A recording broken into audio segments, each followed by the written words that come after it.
got for me? Today's guest is not short on knowledge, but he's short in height.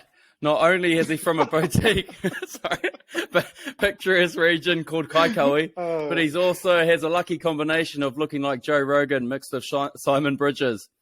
This man is a specimen. If I ever thought about jumping the fence, he'd be the first on my list. Marty GQ, Man of the Year, the one, the only, Jay Harrison. Woo! Welcome, you can't clap for yourself. Yeah, welcome, brother. Cam is actually up to my shoulder. If you want to have context of my height, by the way. You're good to be here, baby. Oh, shit. Oh, mate. It's good to see what Simon Bridges' twin brother is going to let us know about health and fitness. You could have picked someone else, bro. I think I look more like John Key. Oh, yeah.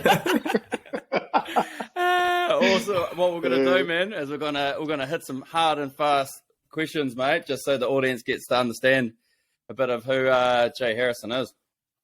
Ready. Go for it. Have a big sip of that Peroni, mate. I've been warming up for this. We'll come into it nice and easy. What was the last political party you voted for? It was it's like a straight punch in the throat. I actually voted for ACT. Did you? Oh, good. Yeah, man. That's good the answer. dance moves, eh? Yeah. Yeah, it was. Yeah, too right. Oh, mate, good man. Yeah, same here. Dills, who'd you go for? Cindy. Oh, well. Shit, you know. How do we cut Dylan off this? Yeah. He starts cutting out, cutting out. No, mate. I reckon, mate. She should. Oh no, again, down in the politics, eh? Next question, bro. Next question. All right. What's your most useless talent that you have? Oh, I've plenty of them. It's just one. Which one should I pick? No sexual ones. Haley will tell you. Haley will tell you this. I'm not the best cook in the world, so I'm the best dishwasher out. Oh yeah. Dishwashers, brother. Hey, dishwashers unite. Yeah. Ladies love that. Eh? All right. I can't multitask, so yeah, I'm shit at it. Get your brownie points there, doesn't it? Next one. National icon. Who would you choose? Art Green or Richie McCaw? Oh, I'll go Richie. Yeah. Oh. I like Art, but I've not seen him take a tackle. Oh, but he beat up an All Black. Who did? Zach Guilford. Art Green beat him up. Remember in the charity boxing? Did he? Mate, I wouldn't call it a trophy. I thought bachelors were pussies, you know, and so I saw that. Big admiration for Richie. Yeah, man. Yeah, they're both. Yeah, Richie's a bit of a warrior, mate. He is. But the Aussies don't like him, eh? They think he cheats. All right, mate. Best singer, Adele or Beyonce? Adele. Oh, good man. Good man. I agree. Spirit. What's your spirit animal? Oh, spirit animal. I'm absolutely a wolf. Oh, not a silverback? A silverback wolf. One of those hybrids. Nice, man. We're going to talk future, mate, so I'm a hybrid. Yeah. Shit, mate. All right. Well, so I did see Art Green. He was posting saying about the old Edison Clinic. What was he doing? What were you guys drugging him up with? Yeah, we were actually. It's a new therapy that we released last year called NAD. Oh yeah, which is in a nutshell, it's a compound that we like. It's like a energy compound. I'll try and keep it stupid simple, but it's there's like heaps of benefits with in terms of the application that we're using is like how do you in essence contribute to slowing down aging. Yep. And it's like so if you think of like the modern lifestyle is kind of in essence a rapid onset of aging, so everything that we apply to Edison is around how do we slow it. Yeah. So like and I guess philosophically the way we look at it is things like infusions are like add-ons. They're not like the core of what we do, but they can enhance what you do if you've got the base like really solid. Yeah. Shit. So how does that work within the body? How does what is it doing physiologically in the body to be able to enhance the energy? Yeah, so I'll keep the analogy really simple, but in essence, as we age, we get this kind of natural like depletion of NAD. Yeah. And so when you think they're kind of what they call, have you guys heard of the 9 hallmarks of aging? Nah, hit us, mate. So I won't rattle those off, but in essence, you got these kind of common 9 hallmarks of aging, which and if we addressed or could address those 9 hallmarks, you would use, like diet, sleep, all the kind of exercise, all the kind of key things. Yeah. But things like NAD can, in essence, think of it like you've got a battery in each cell. Yeah. And as we age, for some reason, that kind of battery level is constantly depleting. Yes. And so when you're young, it's full, and so your body kind of is, it recovers quickly, it repairs itself quickly. You get like less like DNA degradation, all this sort of stuff when you're young. But as we age, we get this kind of progressive breakdown. Yeah. And so what they've found with NAD is that they kind of see that trend from about kind of 40, like you get it's like not a cliff as such, but it comes off a cliff. So when you kind of technically supplement or use NAD, and you can use precursors or you can do infusions, or so we use IV therapy as one. Yeah. But we also use the precursors. Yeah. And it's like topping your battery up. So Yes. you get the kind of like each cell then is more efficient. That's why we kind of say the context is slowing aging, not kind of, you're not reversing aging or stopping it, but you're trying to slow it down. Yeah. So is it something that needs to be continued? Yeah. So there's. Or do you just come in and top your battery right up? Really good question. Yeah. So we kind of have this application or program where we top you up first, but think of it as a genetic program or genetic fault in our kind of DNA. Yeah. So that will always come off. And when you're highly stressed or you drink a lot or anything like that, then it comes off quicker. So if you've got a pretty heavy lifestyle, then doing NAD is like a really good way to complement kind of the abuse. Yeah. Yeah, bro. If you guys should be outside Northern Base. After R&V clinics, eh? These guys sitting outside of it on the first day. Yeah. I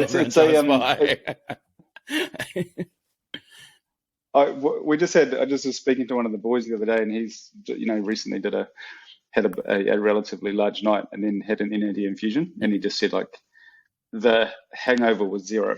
Whoa. And he's pretty healthy, so he's for him to kind of say that it affected him like that is that's kind of one of the benefits of those sorts of compounds. But yeah.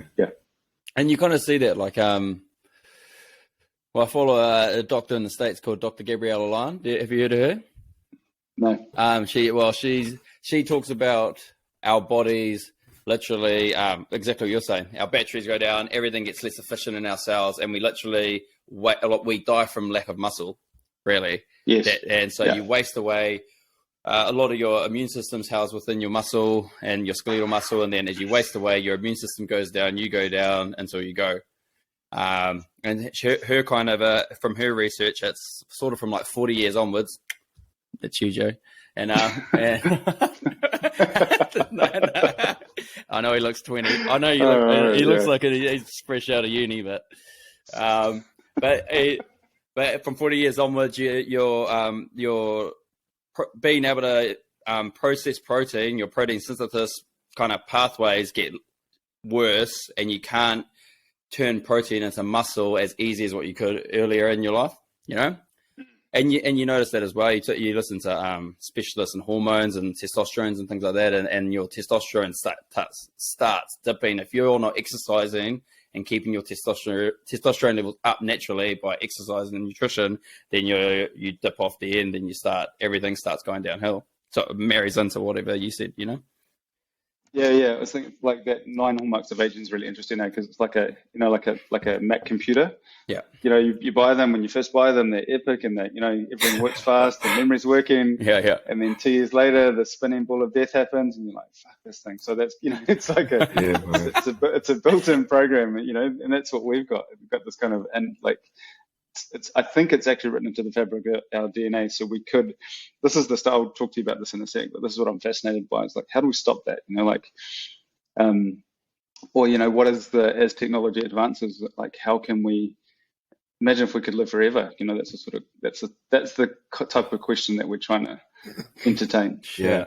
You mentioned DNA, Jay. I was just wondering, like, how important is DNA?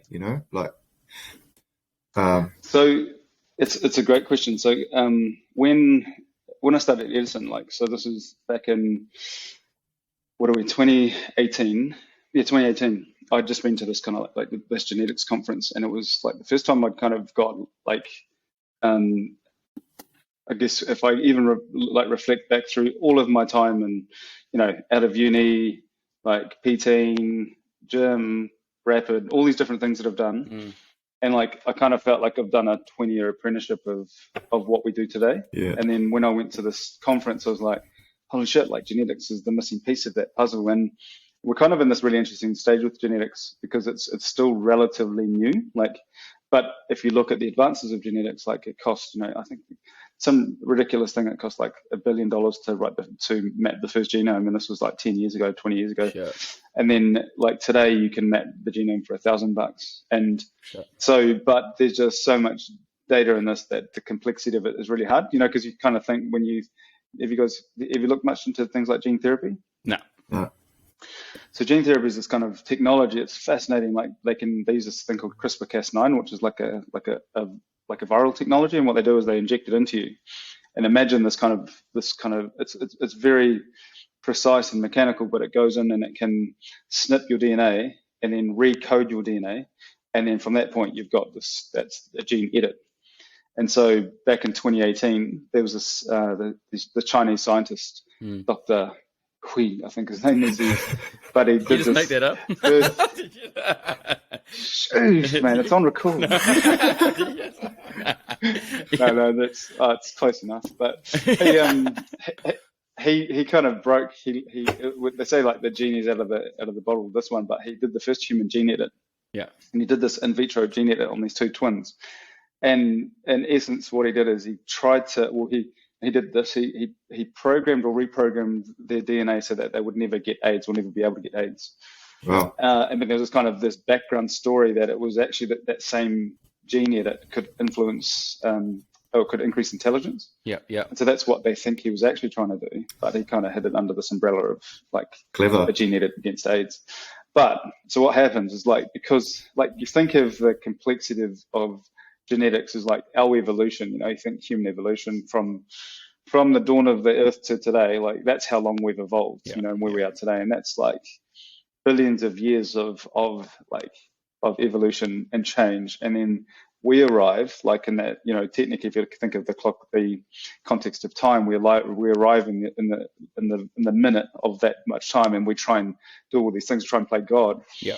And we get it wrong. And I mean, that's the idea of experimentation, but it's fascinating to watch that, because then what I heard, and it was I think a year later, I think the kind of the story or the narrative was that the twins actually had the byproduct of this particular gene edit. Almost was they were getting think of it like brain burnout. Yeah. So they've increased their intelligence. They've got more kind of more neural firing. More kind of neural exhaust. Think of it a really simple analogy is like a neural exhaust. Yeah. And so they kind of, in essence, they were burning the brains out. And that's a really kind of simple way to put it. But that's because that's evolution considers that over time, I guess, is the really simple way to put it. And so when you start trying to make these changes, it's like a needle in a haystack, change something here, but you don't know what the kind of downstream implications are. Yeah. So that's why we need, in my mind, this will really come online when artificial intelligence, that actually, what I was telling you that story a little bit earlier, that's when when we've got the ability to interpret huge amounts of data, which is what genetics offers us, then genetics will become super powerful in terms of how it contributes to our health. Because in essence, what we do is we just do best guesses the whole time. Yeah. And so what DNA offers us, and that's why we do genetic profiling as the first thing in the Edison experience, so that when we make recommendations, we make it based on the best kind of lens or the best data that we can, so we go, okay, we understand this about you, so here's the intervention that we think will work best for you. Yeah. Far out, that's mate. awesome. Jesus. Oh, yeah, I might have to have a sip of the panhead off that one. Jesus. Good idea. All right. Good idea. While we're on record. Yeah. Bloody yeah. So Edison Clinic, man, where did it all begin? Tell us about how it all went down. Oh, Yeah, so I went to that. And kind of what Edison Clinic is for people that don't know what Edison Clinic is. Yeah, cool. So we're in this space called precision medicine. Like it's a relatively new concept, I guess, in terms of healthcare, and it's like what we call I'll take you through this journey because it'll help. Yeah, mate. But so I'll start with how we started, and then, this is post Rapid. I was doing some consulting for a corporate, and with a mate of mine, we're running a project for them, their employee health program. Yeah. And we deployed a nationwide program that was really successful. And then the CEO he said to me, "Oh, look, we've got this executive health program, and we do this like annual medical for our execs every year." And then it actually creates anxiety for them because they do all the testing, and then it just tells them they're unhealthy and they don't know what to do about it. Yeah, I can imagine. Yeah. So, and they're busy people. So he said, "Oh, can you develop a program that like basically you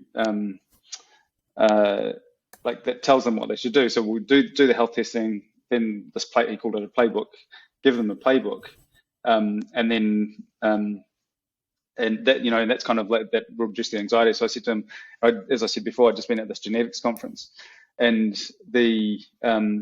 when I was at the genetics conference, I was like, "Oh man, this is like the missing tool in my toolkit." So I said to him, "Well, not only do we do a playbook, but we'll do their DNA so that when we write their playbook, we personalize it. It's highly personalized for them."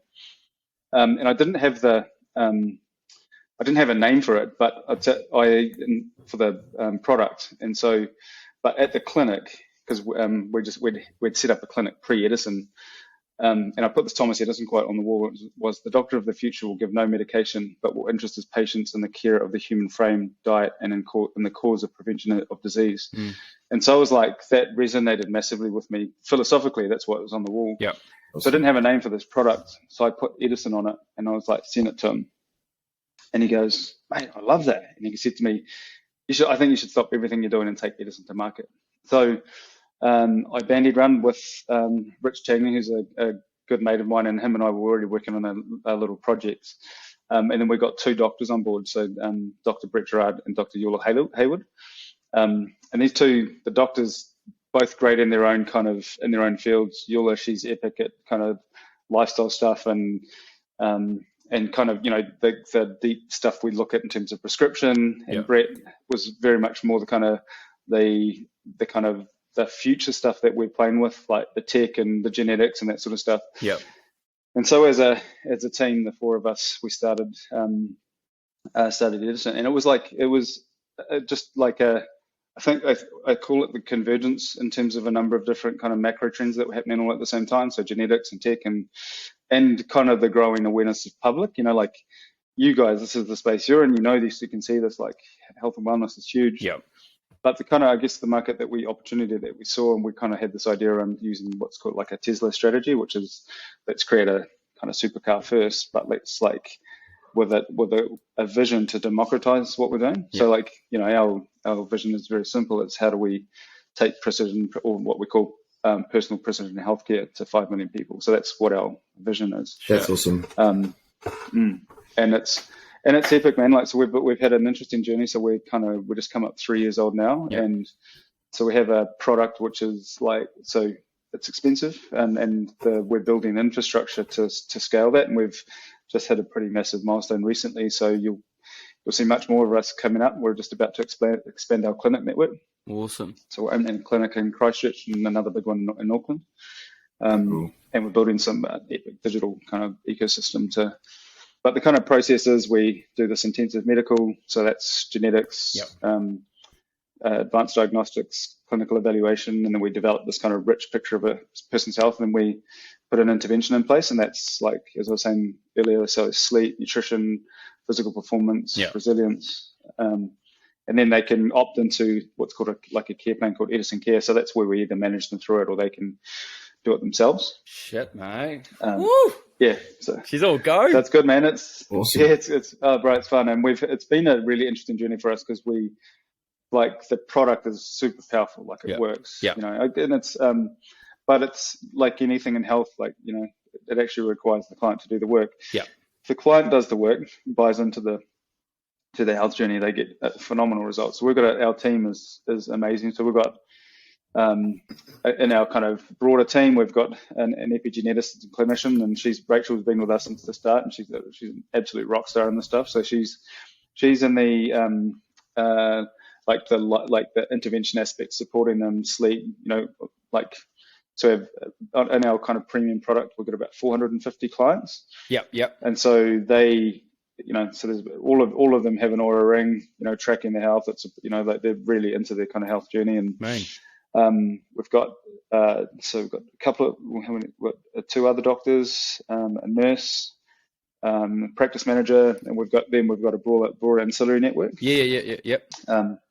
So that's like, PTs and nutritionists and that sort of stuff that plug in to help, cardiologists. And so we kind of think of it as our actual domain that we own as almost call it like the data aspect. So it's about how we provide really clear insights to the ancillary network. Yeah. So if you guys picked up, one of our clients and we're going to work with them, we'd be able to provide you this really epic kind of overview on who they are, like, the genetic profile, their kind of medical history, how they've been progressing. And then it helps you in terms of your own prescription about how you can help them. For sure. With whatever modalities you're applying. For sure. Yep. Jay, you just mentioned a ring. What was that ring that you mentioned?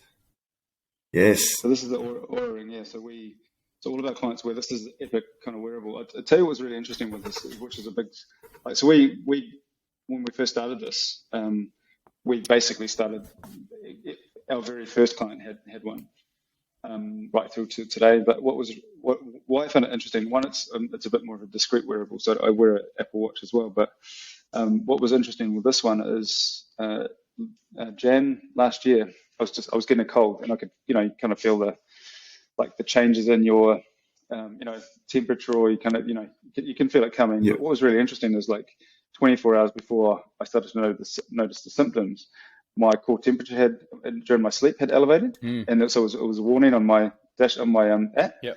And I was like, oh shit! And so we were kind of looking at that and going, if we could use that kind of, the human body in my mind is phenomenal, and it's constantly talking to you. Yeah. So wearables are in essence an ability for us to interpret that communication, and then use that communication to take action. So we're looking at this now in our tech strategy to go, if that signal was spitting up right now and saying, and I didn't know, but it says, hey Jay, we can see something's coming. Yeah. Here's a protocol that you could follow to that today to minimize the impact of a cold or whatever you're about to experience. So Awesome. It's interesting like that. Oh, sorry, bro. Go Dilsey. I was just going to say, what was the name of it? I keep missing it. Ora. So Oura. Oh, okay. Oh, we thought we could cash in on it, eh? We thought we could cash in on it, eh? What was that? Ora? Hey, you trademark that? The Ora ring. Is that your guys' ring? Yeah. Hey, here we come for a claim, awesome. eh? Yeah. The Taranaki tribe and Ngāpuhi come looking for their ring, eh? Made with love and for no plan. Right. It's quite interesting. You talk about in the sleep. I've been looking through a lot of research of a guy called Dr. Andrew Hubbard, I think, and it talks about he's epic. It is epic, eh? And it's just interesting how he's kind of linking back a lot of the, I suppose, kind of ancient kind of times with science, eh? And how the body works in rhythm with each other, and with the earth and with everything, and the science that backs it up. Like that.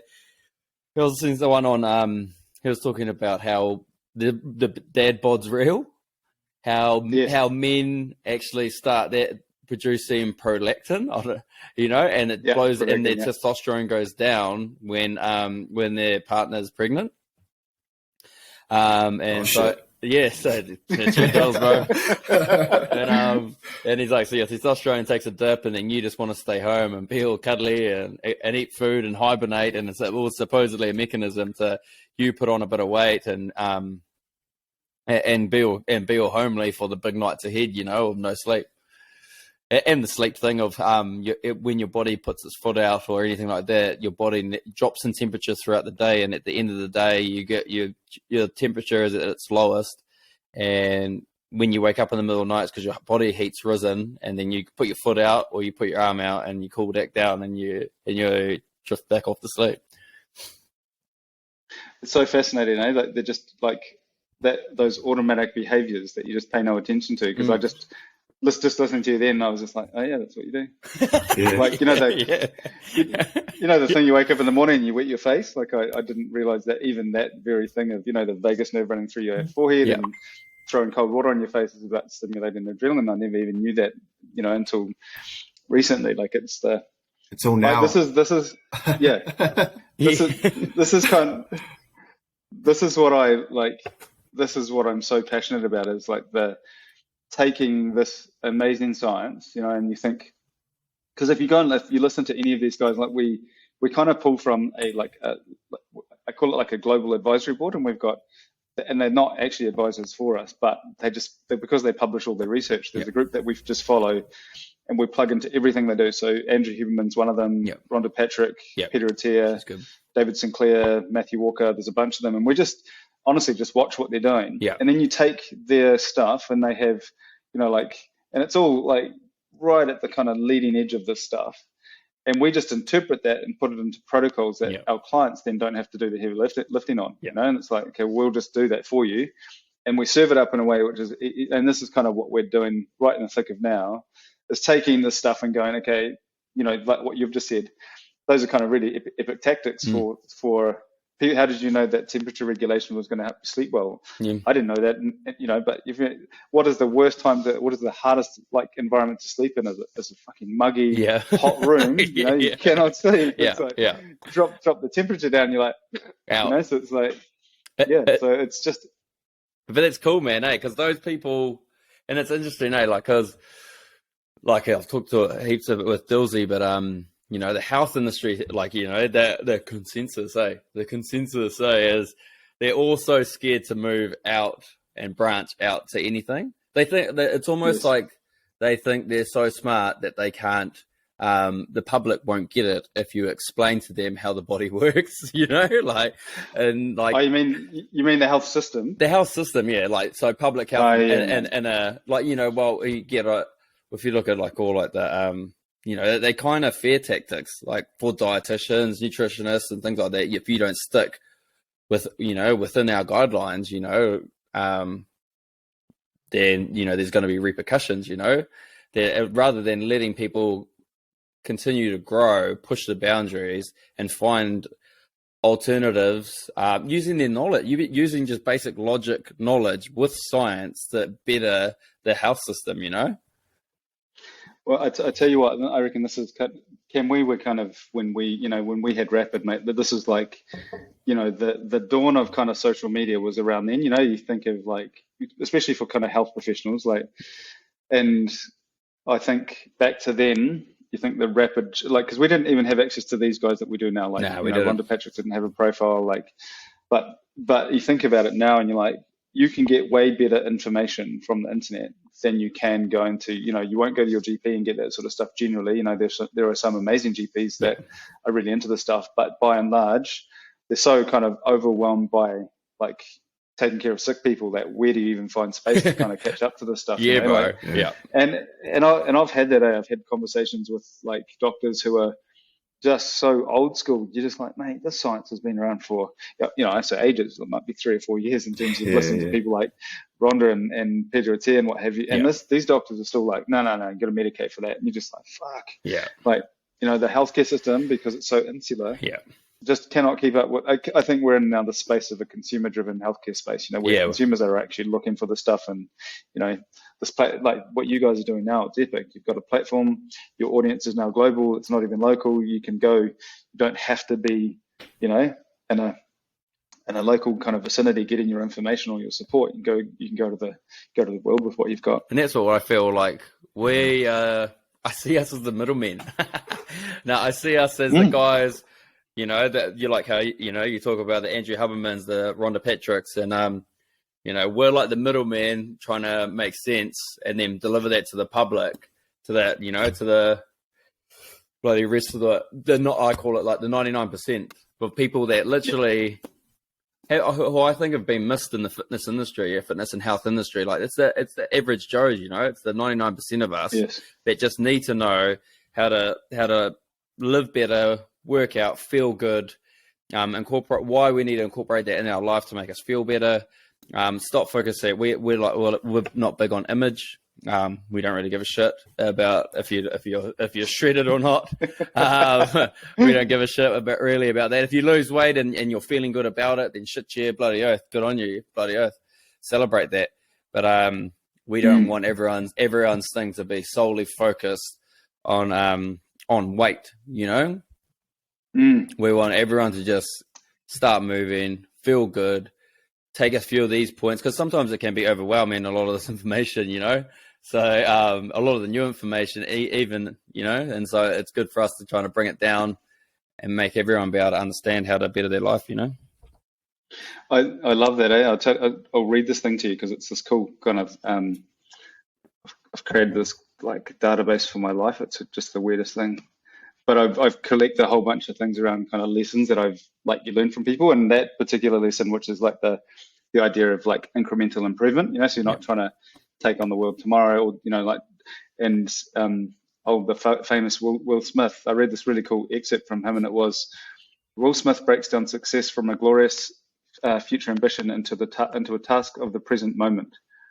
He said, "I learned very young from my parents that you don't try to build a wall. You don't set out to build a wall. You don't say, I'm going to build the biggest, baddest, greatest wall that has ever been built. You don't start there. You say, I'm going to lay this brick as perfectly as a brick can be laid. There will not be one brick on the face of the earth that is laid better than this brick that I'm going to lay in the next 10 minutes. And you do that every single day, and soon you have a wall." Yeah. And it was like, that kind of concept of progression, I used to kind of buy into this kind of really simple concept, which was progress, not perfection. And because then if you're constantly progressing, then it just is a matter of time, And so, I really buy into that idea. For sure. Shit, and one day at a time too. That's another. Yeah. That's it. It's I found that heaps of order too, and just building this, and exactly what you said, man. Just don't aim for perfection. Aim for just progress. Forward progress. Progress. Yeah. And love people. Lay the bricks, bro. Yeah, bro. I love people giving me feedback. Cam, I can't do this. I can't. This is a problem. This is that. Cool. Fix it. Boom. Start perfecting. Just go. It feels like this. Just going side to side. But you're slowly moving. This isn't working. Okay, we need to help. You got some more good things, Dillsy? We were talking about before. Oh yeah. So I was just gonna. I'll start off with I'm quite a spiritual guy, Jay, and I have like a holistic approach to wellness and health. And I was wondering how important you think spirituality is in regards to health, or the idea of. Great question. Yeah, it's a great question, and I guess it depends how you define spirituality for people. I guess. Yeah. Myself, it's always been a part of who I am. Like I studied Buddhism for years, and then kind of went down many different rabbit holes. But it's I think that kind of is in essence part of what forms your North Star, so that when you're kind of progressing in any journey, like without, and kind of part of your, the foundation of yourself. And health, as we all know, health is that's what health is, It's like yeah. Okay. I think health is about, the vehicle that we're in, and we can look after that vehicle in many different ways. There's a driver, which is, us, but there's a guiding spirit for however people want to perceive that. So to answer your question, but I think it's an important thing in everyone's life. Well, it has the potential to be. Some people don't buy into it, but for me it is, yeah. For sure. Yeah, I'm a believer, man. Yeah. But we used to get into a few conspiracy theories when we used to work together, AJ. I love it. I love a conspiracy theory, right? Did you? We used to always talk about psychedelics. Is there any? Have you ever furthered your how we used to? That it was quite a new thing coming out in the science realm, of people improving their mental health with psychedelics. Did you ever look at following any of that stuff? Like, not in understandably doing it, but remember we used to be deep into researching it. Oh, hell yes. Have you been recording me? Or? No. It was just something we used to always talk about and like research, and we'd be like, shit, this is interesting. But, oh, shit. Oh no, mate, I'm big on that. That's the next wave, and that's another big wave that's coming. Like, if you take and it's evolved in terms of like even perception, because if you go, well, even back then, so that's only, when did we start Rapid? That was 2013, I think. Hey. Yeah, it would have been. I would have been something like that. But 22, 23, yeah. But you like even since that, like, I mean, I've been into psychedelics for a long time, but it's like Tim Ferriss is, if you follow his work, and a guy called Dr. Michael Pollan, who's a big psychedelic researcher, and it's been applied in terms of like things like ketamine and psilocybin. What are the other ones? When I say psilocybin, ketamine, even kind of CBD, those sorts of things that have been applied in terms of therapeutics now. Yeah, like they're huge, and they kind of shifted from MDMA. That's the other one. So they've all shifted from kind of just the straight party drug to having real massive, like I guess, credibility in the mental health space, and the PTSD treatments for PTSD and depression, and that's still a real domain and area of interest for me. Like I'd almost call it a passion. So yeah, it's buzzy shit coming out on it. Yeah, well, I think it's always like it's got a stigma with it, which is the problem, and especially in New Zealand because we're quite conservative, But man, in the States now, like it's like LSD microdosing and psilocybin microdosing, and those are what all of the kind of big Silicon Valley, like CEOs and execs and entrepreneurs and startup founders, they're all doing that. It's kind of part of their routine, and so I think once we unlock that here, and I think it'll start with research, and it is happening here, but it's just not as it's not as prevalent here as it is in the States. Or offshore. Yeah. Yeah, fuck it, Jesus. Supposed to grow there, eh? You don't want to accidentally bloody sneeze and fucking push the whole lot into your drink. Hey. Ooh, shut up, hang on. Is that a dragon? Yeah, swerving down. Holy shit. It's fucking T-Rex on the road. Oh, shit, yeah. Oh, mate. What about... Oh, sorry, you go, man. Yeah, I'll go on, bro. So people always state that they want to be healthier, and they can usually identify themselves which areas, that they want to improve for an idea of better health. Is there any research, through your research and like collected data from Edison Clinic, are there any lifestyle choices or habits that we may believe are healthy, but the science says otherwise? Anything that stands out that you guys, so such as like drinking coffee or eating before 12 and after 8, Yeah, it's a really good question. I think in principle, anything that's like a blanket or kind of rigid prescription is just wrong, because like if you think, because all of these different things, I guess the way that I look at them is that, imagine we've got a toolkit, and in that toolkit we've got sleep, we've got nutrition in all its different forms, we've got supplementation, exercise in all its different forms. Like we kind of put an umbrella kind of the concept, or like things like stress and like stress management and meditation, we put that under the umbrella of resilience. But I kind of look at it and go, dependent on the person, the time, we've just been discussing the kind of concept of reconsidering the concept of periodization, and you think of cycles, or cycle has been a really simple way to put it. Like you might just use a different tool for a different cycle, and that's we we are cyclic beings. We go through them, every night. There's a 2-phase cycle that we go through in terms of day and night, and seasons and those sorts of things. And so when you just blanket prescribe any prescription, it just is not going to work. And so I think it's more about what's that? Forever changing, and everyone's different, eh? So yeah. And I think the idea is that we should constantly monitor and measure what we're doing so that we can, we've got a powerful feedback loop. And this is kind of what we do at Edison, and what we're trying to do is make sure that when we apply an intervention, we can test before and we can test after, and we can say, okay, cool, that worked, and then you can, think of it like almost like a credit system on your interventions. Like you can go, okay, well, I've applied this. You can't just apply keto to everyone as an example. For some people, it just doesn't work. And and so I think the same way about any type of nutritional intervention, supplementation, or even exercise. Go CrossFit hard for 12 months and you'll be fucked in the end of that.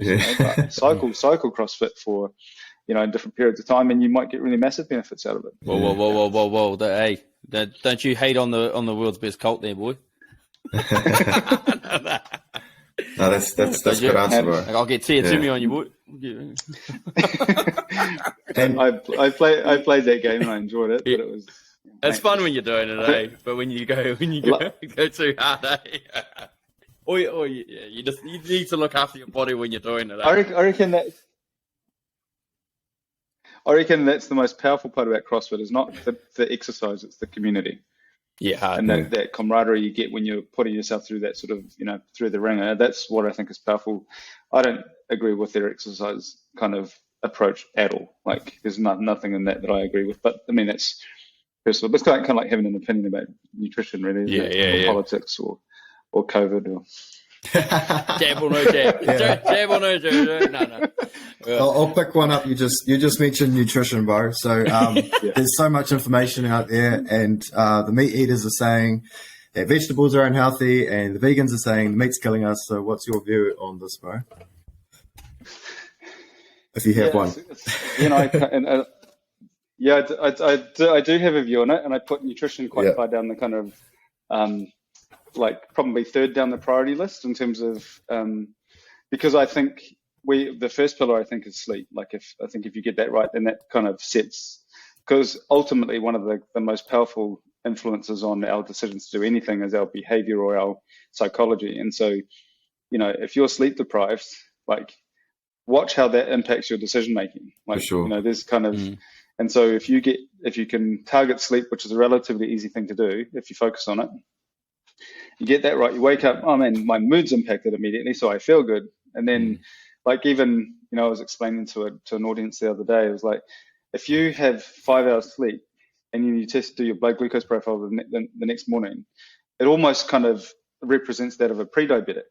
And so there's this kind of physiological and metabolic effect that happens from sleep deprivation. Yeah. And that's real. So if you control that, and then the kind of next step down, I think is a term called metabolic optimization, which is like an umbrella term for like caloric restriction or fasting or whatever, because that doesn't matter what type of, there's different kind of modalities for that. Yeah. But it's again, like sleep, it's relatively easy to do. Everyone can do it. You don't need to. And then when you put nutrition as a third part, it's like, I think of nutrition as like, if we could shift our thinking to nutrition as to one that was about healing as opposed to fueling, then it might have we might resonate with it differently. But so I put it third, and actually then at that level, I don't care kind of what you eat, to be honest. I have principles about, like, I still believe that whole natural foods are a better option. Yeah. How you mix those up is up to you. I don't really, like carnivore, go hard on that. But again, I think of nutrition and those particular specific kind of modalities as being like tools, and you can use them all and they'll all work, because you'll see people who do full on vegan diet and do really well, and you'll see people do carnivore diet and do really well, and evidence comes through and supports both of them. So you're like, okay, now everyone's just fucking confused. So you go that's what I'm like, so yeah. I agree, man. I agree. Like the whole foods aspect is massive, and I 100% the same aspect. I know we've got a meat-based diet plan on our program, but I agree 100%. If anyone, if anyone wants to do keto, like, I think it's more what you can adhere to the most that fits into your life. And then, like you said, whole food. So you can do whole foods with keto, meat, vegetarian, whatever you want, vegan, whatever you want. As long as it feels that it's easy for you to adhere to, it's got to be better than fucking eating shit food, you know? It's got to be better than eating refined carbohydrates with a bit of Roundup on it, you know? So, so, you know, it's, and all these random bloody seed oils that we, you know, that have high in pro-inflammatories, you know? So it's I agree. I don't think there's one size fits all, eh? So I'm a creature of habit, bro. So like I pretty much try and find something that's going to work for me long term. And once I've got that habit, I don't really have too many cycles. I just stick to the one thing every day for as long as I can. And so I'm more about that balance. But heaps of sexual movements in his fitness regime.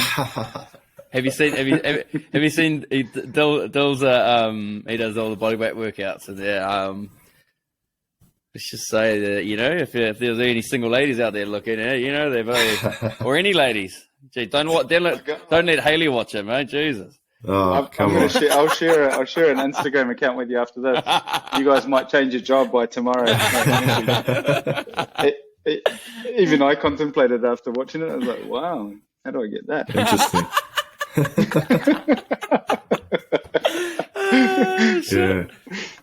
Everyone's different, eh? Yeah, I'm interested in you know, even just trying out some cycles, like as you mentioned. I do find it hard to stick to things long term, but unless I make them a habit, because it's just a part of my routine, and I do it subconsciously, and there's no effort, no mental effort. So I reckon, I mean, I haven't done this myself, but it's kind of just as we talk about it, it makes me think like this. But, you know, like if you think back in like hunter-gatherer to kind of agriculture, like to this over time, you know, like we, you know, seasonal fruits, and you've got kind of, you know, like we ate in cycles, you know, that's like right, the different foods. And I kind of think let's call it a macro cycle, and then you can bring that down to a microcycle. Like I've just been literally last night, I was doing some research on fasting, and so I'm like looking at starting a 10-day water fast, and so I'm just kind of going through that stuff now, and I was like, there's an option to go to 40 days, so you go to 40 days of water fasting. I was like, man, nice. What does that look like? What does that look like? It looks like death, I think. Have you ever seen Gollum? Let's do a podcast in a month. Gollum. Who the fuck's that? Oh, it's the CEO of the Edison Clinic. Yeah. So I'm going to try that. And I think there's like a idea of you could structure your year in cycles, and I reckon 90-day cycles is kind of, and then within those 90-day cycles you've got kind of, you know, microcycles. But even in a week you could do cycles, 5 days of a particular, you know, structure, and 2 days of, and it's not necessarily about, you know, it's not like cheat days or anything like that. It could be that you just, instead of when you get to the weekends, you might go from having 3 meals a day or 2 meals a day to one. You know, that might be the change that you have in your structure, because the adaptation, you know, your body's just constantly trying to find this kind of homeostasis, you know, and so that's the problem with a rigid routine, is that we kind of don't enable the body's, like things like autophagy. You don't you know, that's why doing like structured fasting is something we prescribe at Edison, because you should do this. It's like a natural culling of, you know, like senescent cells and working systems. Absolutely. I think the idea of the. Oh, sorry, bro. Sorry. I'll let you carry on. No. I was just closing on that kind of. I like just the idea of cycles makes sense. My video cut and audio stopped as I started talking. So. Oh shit! Went quiet. Better start talking. Yeah, bro. Yeah. I'm falling behind you guys on the upload, and so sometimes it's been a bit funny. But ice baths and saunas, bro. Well, a bit of Wim Hof. But what's your? I know it's highly beneficial and it's great for your immune system. Give me the more down low, man. So, bro, I've been doing this practice every day this week, which has been, it's a longer breathwork session. So I do it's a 30-minute session all up. Yep. And it's a structured breathwork technique. So you do like this. We've called this program Ritual. So we're about to, in our new clinics, it'll have. So in our new clinic, so we've got the clinical aspect of what we do, which is the medical stuff, like, get your bloods done, get all your testing done, your DNA. But then, so half of Edison is that, and then the second half of Edison is therapeutics. And so in our therapeutics, we've got ice, cryotherapy, oxygen therapy, infusions, and Ritual, which is this epic sauna. So we have both traditional sauna and infrared sauna. Yeah. And ice baths, so you can so we designed this program called Ritual, which is just honestly I'll take you both through it. And when the clinic opens, so we're opening early next year, come in and we can do a podcast after this. But the Ritual is a session so the structured session starts with cold exposure for 3 minutes. So you just, doesn't have to be ice, but you're under cold, could be a cold shower. Into a sauna for 20 minutes. So that sauna's got to be between 80 to 100 degrees for 20 minutes. And then you try and regulate your temperature. Celsius. So you can go back into, what's that? Celsius. Yeah, Celsius. Yeah. Holy fuck. Yeah. It's up there. So I've been doing that for about 3 or 4 years now, like 5 days a week. Man. And that's just epic, man. It's a really cool practice, actually. What do you feel? What's your benefits? How do you feel from that? Fucked. I don't know why I'm doing it. Ron, the picture's on me. Yeah. Hey? Yeah, I look young as, but I feel like shit. I feel like she's gonna say sucker. No, it's an epic part of my morning, actually. So we do a workout first and then finish with a sauna, because it helps promote your testosterone production and growth hormone production. So, right. But so sequence of Ritual is cold exposure, sauna, and then ice bath. Yeah, ice bath for minimum 3 minutes. Cool. Like that's a goal. So you go cold, hot, and then you go into your ice bath. Yeah, cool. And that cold exposure is not quite as cold as the ice bath, and then into the ice. And then into the structured breathing breathwork session, which is so I've been doing this stuff for 20 years now, and I've never done anything that has had an impact like this on me. And actually, every person from that I've taken through that program and through that session, I've never seen anything like it. And it's kind of it's very cultish. It's got a very kind of CrossFit feel to it. Yeah.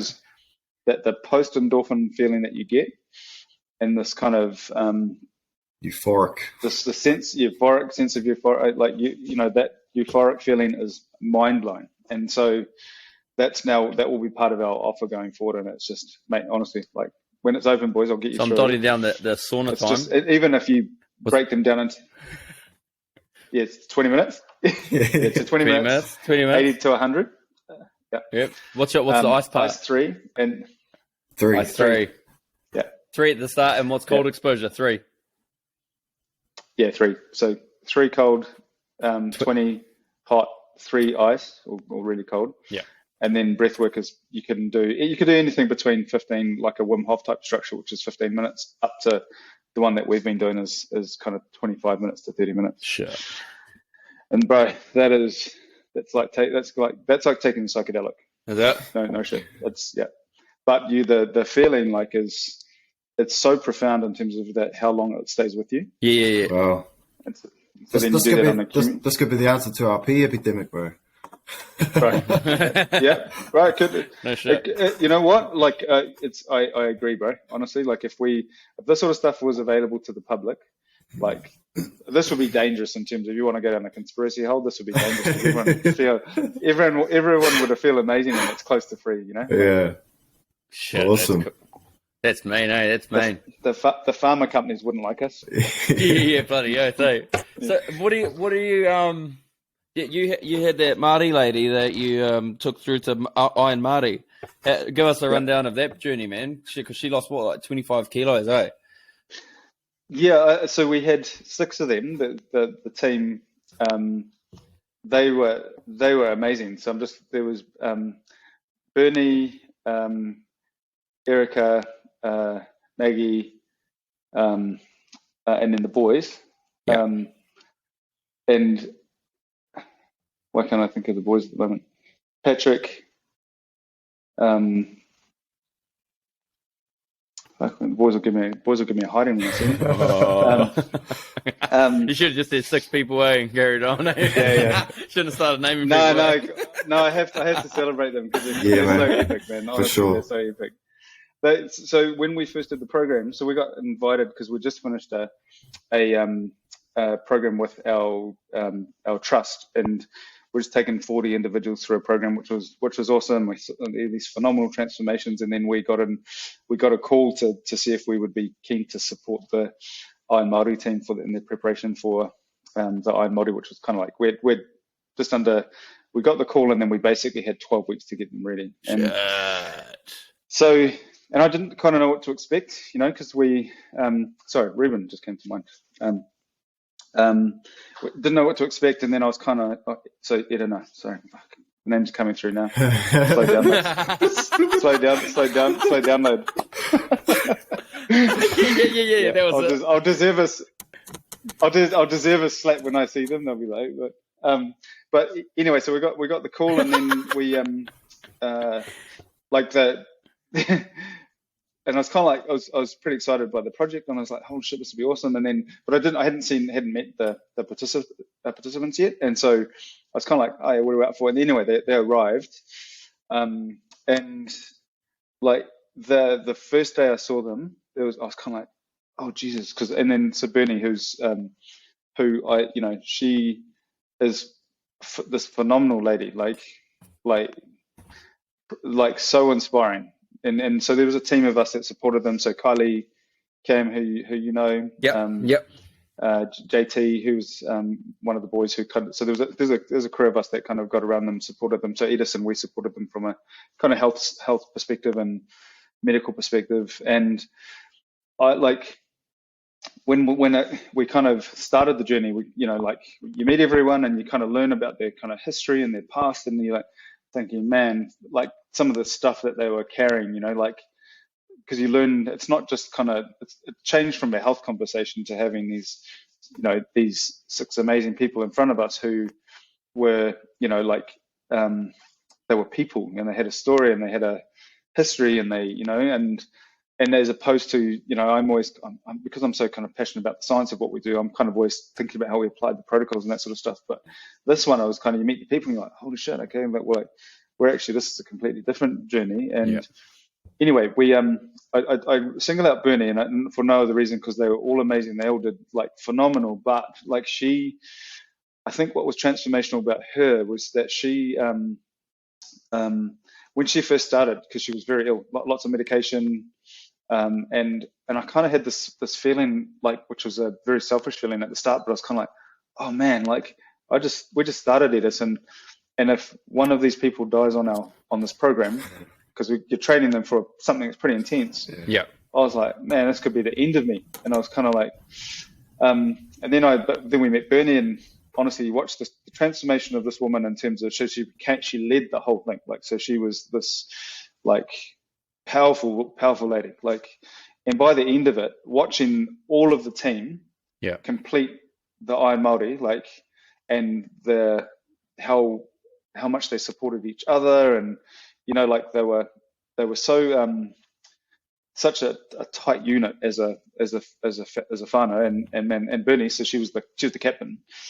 And so she, losing weight was epic, but mate, off all her meds, just the transformation was beyond physical. There was this massive spiritual transformation, massive psychological transformation, and she's still going, which is what I mean by that is that energy that she kind of, that she gathered then. Yeah, she's still powering ahead with that today. So I think that was why she was. And so, I mean, that's the sort of stuff that, for me, when you hear about those sorts of cases, it's inspirational. Yeah. When you're part of those sorts of things, that's inspirational. I think that's what I've always taken away from what we do in this space. It's if you can even help one individual. I remember just recently, we're under pressure at Edison. There's a lot of stuff going on, and then there was a particular, I guess, like there's pressure on it was pressure on me as a CEO, but what had happened was I bumped into one of our clients in the car park, and as I walked out, he just kind of stopped us and he said, "Oh, look, I just wanted to have a quick chat with you." And I was like, "Yeah." And we chatted away. He goes, "Mate, you've changed your life." And I was like, and it was that, I'd gone from the tension of kind of my job and my role to the client kind of stopping. He says, "What you guys are doing is, you're going to change." And he kind of said something really flippant, like, "You're changing, like you're going to change the whole landscape of the health space." Yeah. And it wasn't so much that it was like, "Oh, epic, like thanks for the endorsement," but it was more kind of like, "You changed my life." And it was like my whole mindset switched in that second from my own internal battleship that I was going through to like, okay, this is why we're here. The mission's real, and so yeah.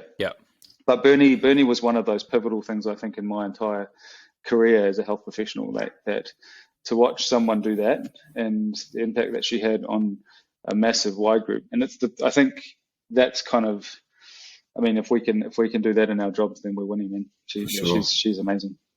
So weight loss was just do you know what? I put weight loss down as just like real low down on the kind of many benefits she got out of that. But yeah. So what do you see as? So I see you guys as like the forefront of health and wellness in New Zealand. I think how would you get the average Joe to start implementing some of these techniques that you guys are using? So the average Joe who's maybe not even started fitness yet, eating shit, feeling crap, on the cusp of jumping in each Monday to change their life. How can they? What would you recommend to them using, especially your guys' state of the art kind of techniques, to start improving their life? So to start now. It's a great question. I kind of think of this in terms of like the architecture of health, and like how do you, we're talking a bit earlier about sleep, and so why sleep's such a powerful modality. Yeah.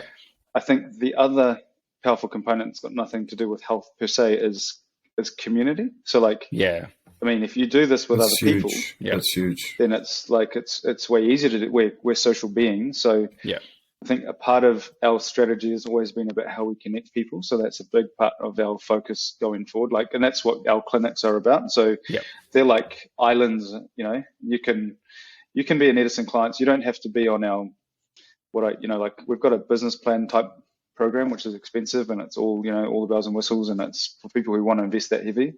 But my plan is that very soon we've got a premium economy product, and then at the same time we've started a research lab, and so we're now looking at how we can apply like our infrastructure. Like, we may not be the ones that delivering it but we want other people to use our infrastructure, kind of like an open source platform. Awesome. And so we're building the intelligence and the I guess then that's where we've got a very heavy focus on digital for us at the moment. So we're building a epic digital ecosystem, and that kind of starts with, think of that in terms of, I always think of the first place to start is, what information do I know about myself? It's like, where am I today? And so it's think of like your health dashboard. So we'll have that first. Yes. And then imagine knowing your current state of health at any point in time. And then there's two levels to that. So we've done this thing called, I don't know if you guys have seen this, called phenotypic age, which is like this ability to measure the age of your body. And so think of that as like a hero metric.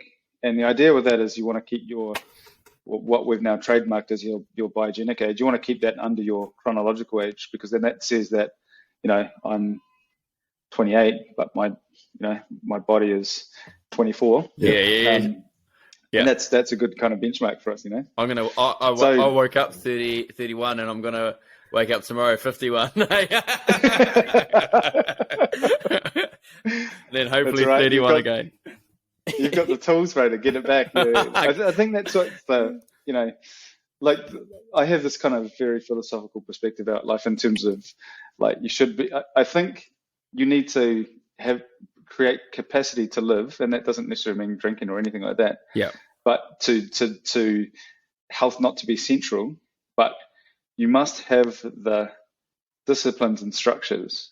It has to be part of your life, because the vehicle that we're in requires that. And if you don't do that, then you don't pay for it now, Yeah. but when you're 60 and you haven't done it, mate, you're paying for it then. Yeah, So it's kind of like, and so we kind of have this thing like I guess from a ethos perspective, is that we're trying to increase health span. Yeah. As opposed to like lifespan. We don't know what the science is not there yet and whether we can do that, but we know we can increase health span, and that's kind of what we're about. The interesting thing, so community, the big thing is we're as society is really focused, image based focus, and that's what kind of runs the whole marketing scheme of most of the bloody fitness outfits out there, is be in shape for summer, all this bullshit.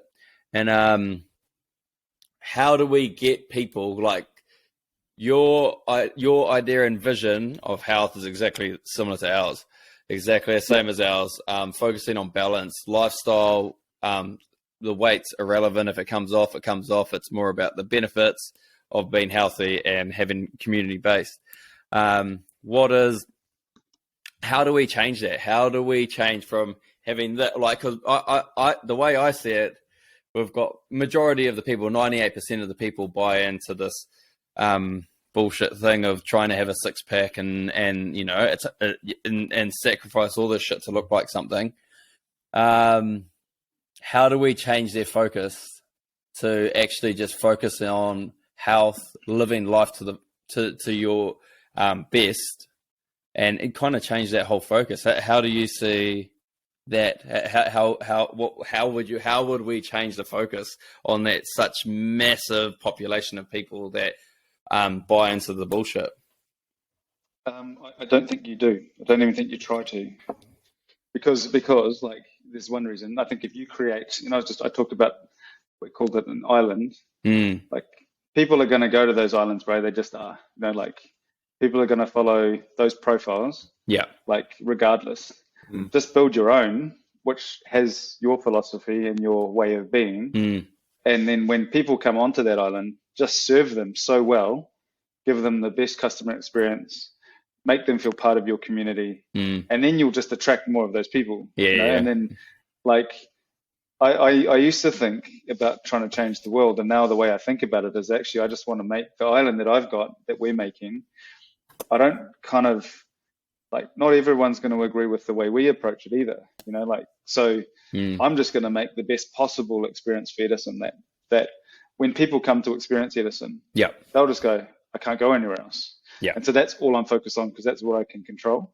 And then I know that our product works, and I know that people get phenomenal life-changing benefits, but I'm not going to try and change the world. So because I think like it's futile. Like you're just going to run into it's like banging your head against the wall. And then those people will look at them, and they're everywhere. Like, mate, every second Instagram profile is a fitness chick who's got like a booty program and photo of her ass or whatever it is. We need to start doing that, Dills, like in our jocks, lying on our bed, like a phone over the shoulder, That's what I think, bro. I think if you get really clear about what you guys are in terms of your purpose and your mission and your values and what's important to you, then that's all you have to do, because then everyone who resonates with that frequency will just come to you. For sure. Like that's an easy way to operate. And it comes back to exactly what you said at the very start, just laying that brick by brick, and then you end up with a wall in. Yeah, and I just think it's just be very clear, like don't change, because if you change, like, and what I mean by that is if you constantly, and I don't mean in terms of improving, but I mean if your North Star constantly changes, then your clients won't know who you are. They'll look for someone else, That was the biggest thing. Like I've talked to Dilsey about it after going through a bit of a tough spell. Was that's what I realized, man. I'm not folding on anything. I'm being myself. I'm being truthful. And I'm riding that ghost. I'm riding that horse all the way to the end, bro. I'm not gonna fold on not being myself. I might have to retake a few videos here and there because I swear too much and the wifey tells me off. But that's the only thing I'm gonna compromise on is a few F words.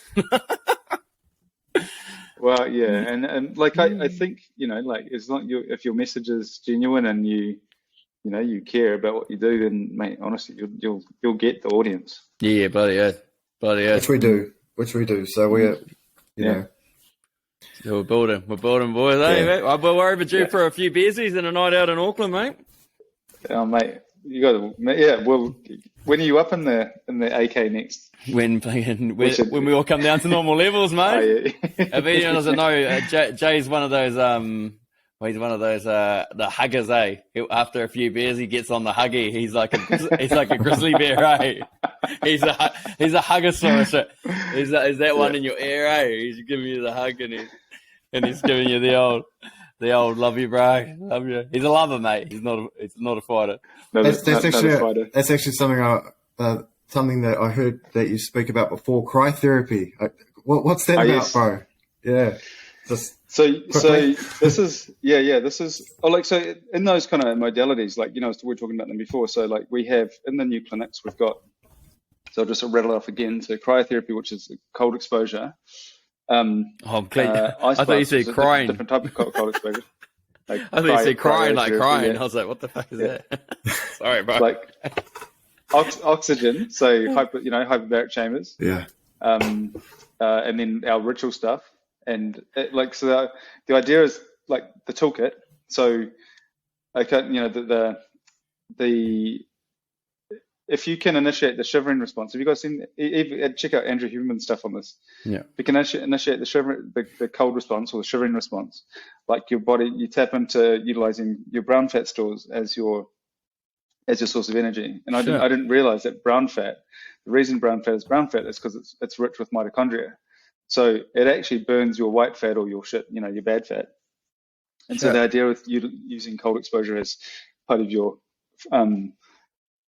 health plan is that's what you're trying to do. And so I kind of look at this as very formulaic now and go, okay, well, these are, we talk tools. What kind of physiological response am I trying to trigger? Which tool do I use? So I use sauna for heart health. Basically, that's kind of the primary mechanism for that. Yeah. And now my breath work for my neurocognitive health and my mental health. Actually, it's quite almost everything. And then think like cold exposure for like alertness, neurocognitive function, or performance, or what have you. But mate, powerful. Like so that cold shock. So the units that we're getting for our cold exposure are like electric units. So we're not using nitrogen, but it's like a snap cold. At cold exposure, and that triggers that brown fat response. Wow. And so you only need I think it's about it's 90 seconds is the exposure. So it's pretty quick. Amazing. That's cool how you just broke it all down then, for those different areas of the reasons why you do those things, And the oxygen for increasing the rate of healing. Awesome. So it's Awesome. So back to what we said before, takeaways for newbies. We've got sleep as your first priority. Top tips. So 5. So we'll top off. We'll aim for 5, eh? So we've got community, sleep. Yeah, community, because I think that's what I think for long term. Like it's a powerful kind of mechanism to pull you through the journey. Yeah. And a great way to connect. Sleep is the first pillar. Yeah. Because you get that right, then all the other stuff is easy to get right. Yeah. Some form of like fasting or caloric restriction. Yep. So however you do that could be 24-hour fast once a week. It could be, intermittent fasting. I'll stay away from nutrition because I just think it's too much to consider in terms of like the low hanging fruit. Yeah. Any form of movement, like any form, like 5 minutes of movement, 2 minutes of movement. Whatever. I'm a fan of like that Thomas Edison thing. So when I think of movement for me, it's not like it's not interval training to thrash myself. It's like how do I maintain the frame? So strength is. I think I put strength as the first layer of my thought process around movement. I agree. Breath work. So all the stuff I'm talking about is just like so easy to access. Yeah. It's like you don't because breath work could be 30 seconds. breathwork can be 25 minutes. You can scale that up as much as you like. So But breathwork, maybe if you follow, what's a 30-second breathwork? Because even I don't do breathwork, man. So what would be a? oh yeah, cool. So I'll share some something stuff that with you someone guys could try after this, tomorrow? and I'll share some stuff with you guys.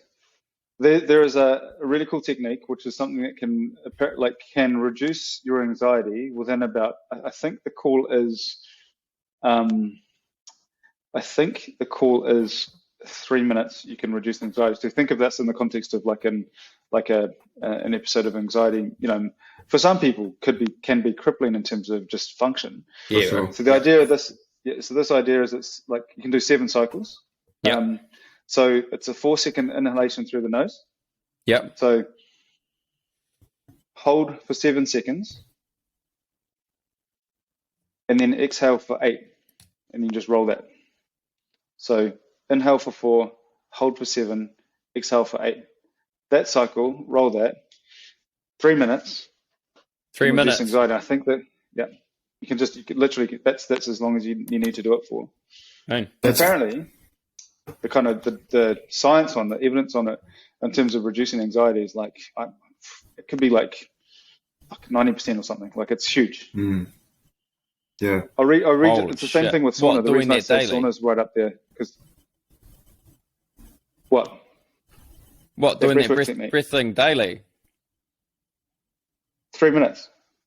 Oh yeah, no, sorry. That 3 minute that breath- exercise. Yeah, doing that daily, or like when people are in an anxious situation, or is that like doing it daily? Like a tool. Like I'm about to. I'm feeling really anxious. Yeah, we Do spoke that about for it 3 last. minutes. We spoke about it last week, AKM, and I actually had the same tip, but it was breathe in for 3, hold for 4, and breathe out for 5. Yeah, that's right. Yeah, so it's similar, but And so super powerful, easily accessible. Yeah. I mean, I put sauna up there. Like I'll read this to you, and this is kind of like the summary of Rhonda Patrick. But she's like sauna use as an exercise mimetic for heart and health span. Several studies have shown that frequent sauna, 4 to 7 times per week, 80 degrees for 20 minutes or more, is associated with a 50% lower risk of fatal heart disease, 60% lower risk of sudden cardiac death, 51% lower risk of stroke, and a 46% lower risk of hypertension. Shit. wow. But Shit. and then this is mind blowing. A frequent sauna use had the same kind of approach, associated with a 40% lower risk of all-cause mortality and a 60% lower risk of Alzheimer's disease. Yeah. That's Massive. powerful, man. So that's kind of why we have this kind of saying at Edison, like we have a no quackery filter. So unless we kind of can leverage the evidence and kind of say this is kind of why we're applying this particular protocol, then and even like to the point, if what we apply, if it came up for question and I don't know, evidence changed and kind of a better perspective came out, we would take it off our kind of list of protocols, So we're not saying like we're not rigid that everything we do is fixed, but I think the idea of kind of applying best practice is what we're after. Up to date. That's what I think is so good. So and that's what and that kind of thinking is so needed, especially within health and wellness, or health in general in New Zealand, or all over the world, because people get so caught up in ego driven about their what they said was right, and they try to stick to their guns so hard, even though that it compromises the health of others that they're passing this knowledge onto. And I think that's awesome that you guys do that. I would do exactly the same, man. I'm like change because everything's going to change. Everything's always going to change, and as long as you're at the forefront trying to understand the newer science coming out and trying to put that into a logical perspective and then pass that on to help others, I think that's more important than sticking to your guns and saying that we applied this and now we have to stick with it because that's our protocol, Man, we work with some. Well, the fortunate thing about what my team and what we're exposed to. Like I'll touch on this briefly, but we have this kind of horizons thinking. So we're kind of looking at what's coming in the health space, and so we spend like focused time on looking at that. And I've done a couple of talks very recently about what we call like we call it beyond human. Yeah. And so it's kind of like these are kind of these are like, I guess, technologies that are on the horizon. And back in 2019, so we were a year into Edison, and we got approached by our chief scientist, a guy called Brendan Swan, who's a geneticist and super smart dude. And this is kind of, at the time we were using a third party product, so we're using like a genetic program out of Australia, and Brendan joined our team, and he kind of said, look, I think we should kind of look at what's available internationally, because there's some really amazing programs. And so we did this global scan. We looked at I think 60 different companies globally, and we shortlisted them down, and I think we got down to about our final 3. But one of the things that we wanted to ensure that is, as a kind of, I guess, as an organization principle, was that we subscribe to this idea called data sovereignty, which is where clients own their data and not us, and not our providers. And so we found this company that was really epic. So they're based in Singapore, and they were they would white label the product, so it'd be Edison on the surface of it. And we talked about this data security stuff, and I wanted to understand. So the hard question we said, look, if Dylan became a client of Edison and then wanted to leave and wanted us to delete his genetic data, how would he do that? And in a nutshell, it came back and they said, oh, sorry, we can't. The data goes to China. And so we're like, oh, geez. And so anyway, we ended up creating our own program, awesome. which we released in about 4 months after Brendan joined the team, the kind of version 1. And so when Brendan joined the team, we started to think about, okay, what are these, we talked about these horizons of what's coming. And so we talk about the kind of phases of time. And so we're passing through that traditional healthcare model, which is, the reactive by default. It's the ambulance, that kind of analogy, the ambulance at the bottom of the cliff. It's driven by symptoms, and in the long term, it's really expensive. So if you think about this, like diabetes, is like, mate, that's a tidal wave coming, and we just keep kicking the can down the road. And we do. the stuff that we do, we know we can change that, but it's just, it's not a quick fix. And then we're in the kind of dawn of precision medicine, which is the space that we're in now. So precision is preventative by default. It's kind of the analogy changed from to the ambulance at the top of the cliff, and it's driven by data. So it's kind of like so in the short term it's expensive, but in the long term it's extremely economical. But what's fascinating when we think of horizons is that there's one particular technology that was I got exposed to last year through one of our doctors, and it's this thing called regenerative medicine. And so regenerative medicine is restorative in nature, and it's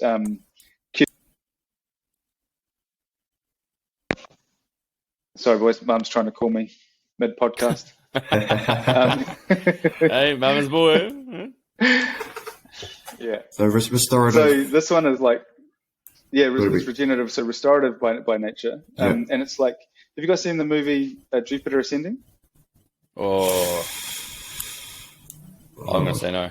So Jupiter Ascending is a Hollywood movie, and it's this take on kind of it's these super beings that they're kind of these human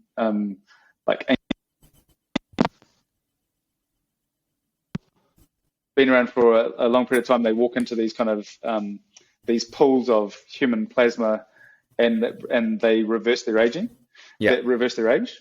And so the nature of regenerative medicine is that do you guys know who Peter Thiel is? Peter Thiel? He's the Silicon Valley dude. No. See, so mate, we think we're health experts. Hey, we. So, but that's the gap. That's what I want to try and get across. Like, that's the gap.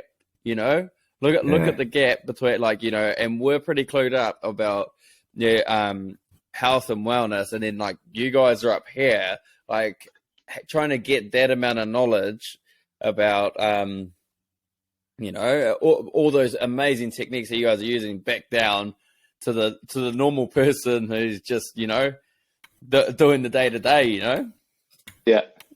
I think that's an epic mission. Like, but I mean, this sort of stuff. The reason I think we need to think about it is because it's like it's closer than we think. So this thing that Peter Thiel invested in. So he invested in this company called Ambrosia, and Ambrosia is like this amazing dessert. I was going to say it's a fucking amazing dessert. It's phenomenal, and so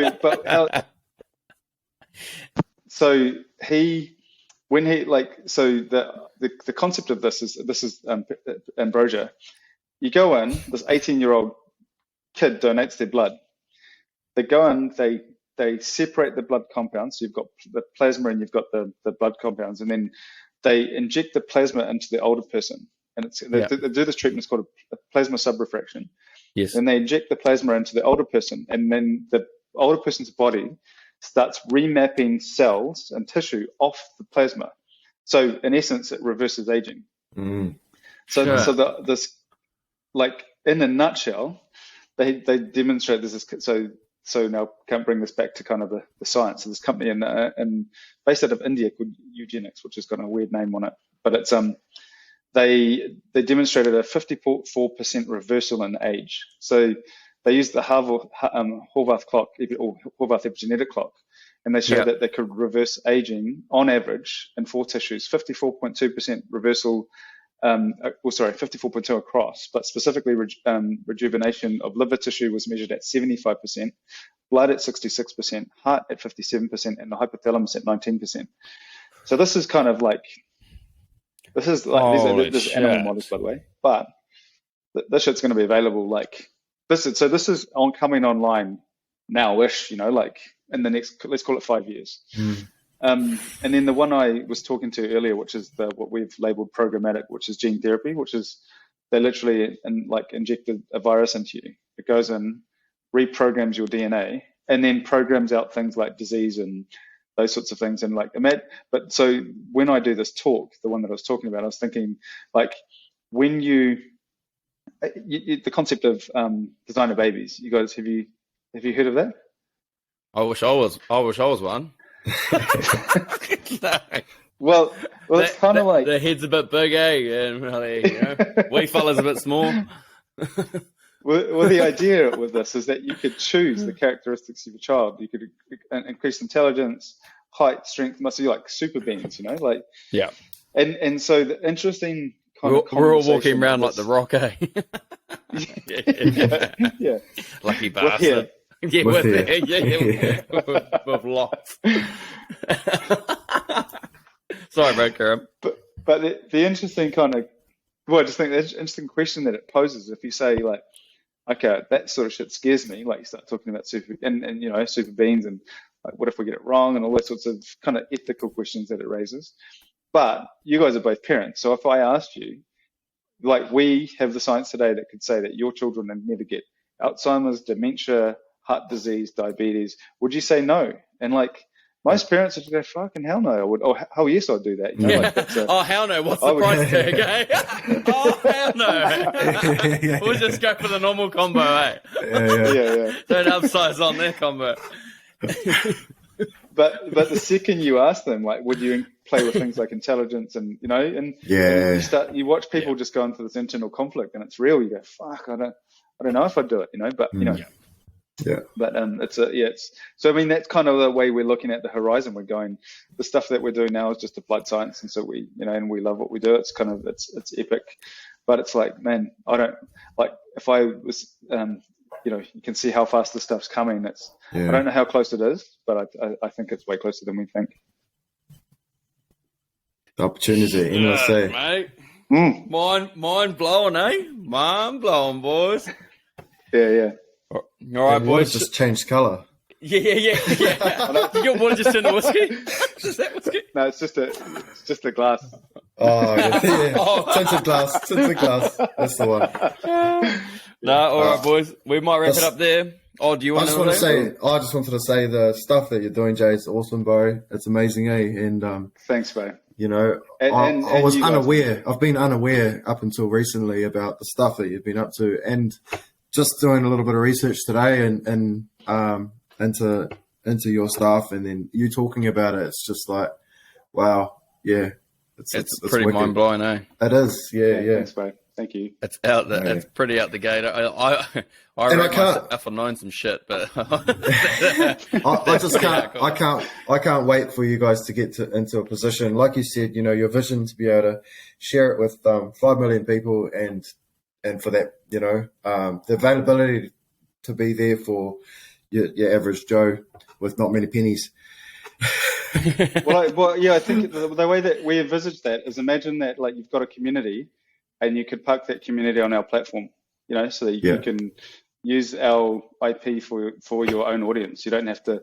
And so then part of basically what you said it really well before, bro. Like when you talk about we're the middlemen, because that's what we are. Yeah. You know, we're the ones that are doing the kind of heavy lifting around interpretation and helping people get there. But I think the idea is like, you know, if we can become, and islands is the analogy I use, become an island where people just want to come and, you know, congregate around Ora as a brand and as an identity, and as, you know, that aligns with them. Yeah. And that's ultimately what we want to do, is create the ability for organizations like you guys to park on our IP, so you can use that. You know, it's like open source.